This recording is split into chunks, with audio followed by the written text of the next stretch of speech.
Tania Dewi Pramesti, guru matematika SMP. Belajar matematika dengan mudah, asik, dan menyenangkan di mana saja, kapan saja, dan dengan siapa saja, tentunya di rumah belajar. Tujuan pembelajaran kali ini yang pertama, peserta didik dapat menganalisis hubungan antara data dengan cara penyajiannya. Yang kedua, peserta didik dapat menyajikan dan menafsirkan data. Peta konsep. Penyajian data atau biasa kita sebut dengan statistika ada 3, yaitu pengumpulan data, penyajian data, dan pengelolaan data. Kali ini kita hanya membahas penyajian data saja. Penyajian data terbagi menjadi 2, yaitu diagram dan tabel. Diagram terbagi menjadi 3, diagram batang, diagram garis, dan diagram lingkaran. Kegiatan pembelajaran kali ini yaitu mengolah dan menyajikan data dalam bentuk diagram batang, mengolah dan menyajikan data dalam bentuk diagram garis, dan mengolah dan menyajikan data dalam bentuk diagram lingkaran. Apa itu diagram batang, diagram garis, dan diagram lingkaran? Kata data berasal dari bahasa Inggris bersifat majemuk. Datum adalah keterangan atau informasi yang diperoleh dari suatu objek atau kejadian narasumber, sedangkan data adalah kumpulan dari datum. Sebelum kalian mengumpulkan informasi tersebut, sebaiknya kalian harus tahu dulu nih beberapa hal tentang data.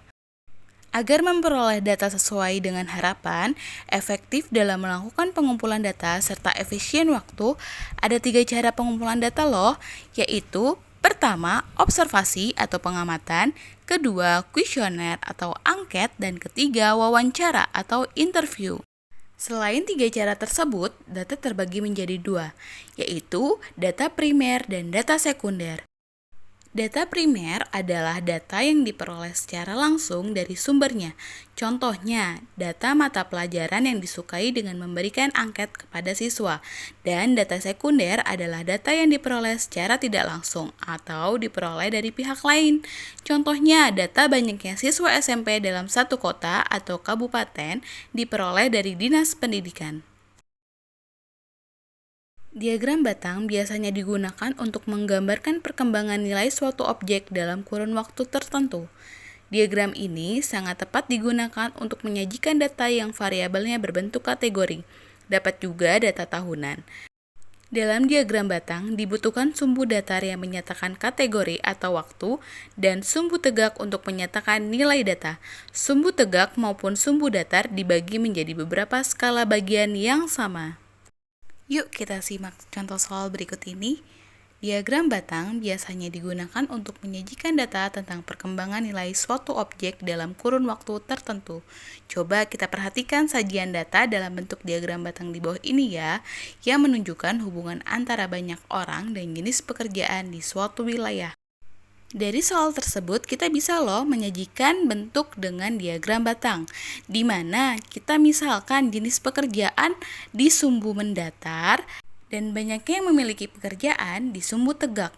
Lalu kita bisa loh memasukkannya menjadi diagram batang. Misalnya PNS kita berikan warna merah dengan banyaknya 12 orang. Lalu seterusnya hingga ke pedagang berjumlah 2. Dari sini kita dapat simpulkan bahwa data yang bersifat abstrak bisa kita kerjakan dengan mudah menggunakan diagram batang. Diagram garis biasanya digunakan untuk menyajikan data yang berkesinambungan atau kontinu. Misalnya jumlah penduduk tiap tahun, hasil pertanian tiap tahun, dan jumlah siswa tiap tahun. Yuk simak contohnya. Soal tersebut menggambarkan bahwa mata uang dolar jika dinilai dengan rupiah mengalami penaikan dari masing-masing bulan, di mana pergerakan dari bulan Januari hingga Desember mengalami perubahan yang sangat lumayan. Di sini menggambarkan signifikan antara kenaikan di bulan Januari hingga Desember. Diagram garis sangat membantu dalam penyajian data yang bersifat abstrak dan kita tidak tahu berapa peningkatannya. Diagram lingkaran adalah penyajian data dengan menggunakan gambar yang berbentuk lingkaran. Bagian-bagian dari daerah lingkaran menunjukkan bagian-bagian atau persen dari keseluruhan. Untuk membuat diagram lingkaran, terlebih dahulu kita biasanya tentukan besarnya persentase tiap objek terhadap keseluruhan data dan besarnya sudut pusat sektor lingkaran. Contohnya digunakan untuk menyajikan data dalam bentuk persentase. Menyajikan data dalam bentuk diagram lingkaran hampir sama dengan menyajikan data dalam bentuk diagram batang dan diagram garis. Dalam tabel tersebut menunjukkan jenis pekerjaan dan banyaknya pekerja dalam jenis pekerjaan. Di sini terdapat tabel, lalu kita bisa misalkan menggunakan diagram lingkaran. Tapi terlebih dahulu kita gunakan persentasenya ya. Setelah mencari persentasenya, kita bisa menggunakan diagram lingkaran. Dalam diagram lingkaran, satu lingkaran terdapat 100% atau 360 derajat. Karena kita mencari persentase, ingat ya, kita menggunakan persentase. Jadi, dalam satu persentase lingkaran berjumlah 100%, kita substitusi aja dari masing-masing jenis pekerjaan dan banyaknya pekerjaan. Nah, bagaimana sahabat belajar? Mudah kan belajar matematika? Sahabat rumah belajar, cukup sampai di sini ya video pembelajaran kita kali ini. Semoga apa yang saya sampaikan bermanfaat untuk kalian.